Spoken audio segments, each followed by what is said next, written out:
SUPKEM limethibitisha malipo ya shilingi milioni 129 kwa mamlaka kumwachilia huru raia wa Kenya Stephen Munyako anayejulikana pia kama Abdul kitaifa wa SUPKEM Hassan Ole Naado. Pesa hizo zililipwa kwa serikali mwezi mmoja uliopita ili kumnusuru Stephen ambaye aliyehukumiwa kunyongwa. Afisi za SUPKEM hapa Nairobi, mwenyekiti huyo alithibitisha kuwa shirika la Muslim World League ambalo SUPKEM ni mwanachama.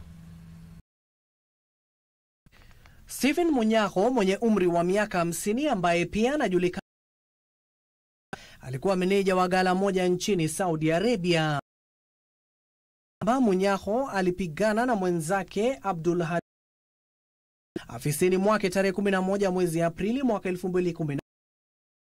Vita hivyo kwa bahati mbaya vilisababisha kifo cha Abdul.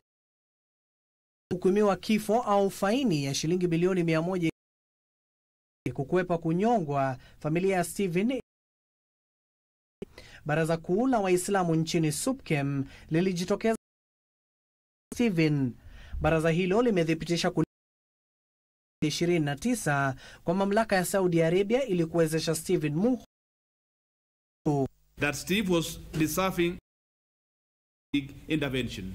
Hence the authorization to pay the demanded by the victim's family in order to execution.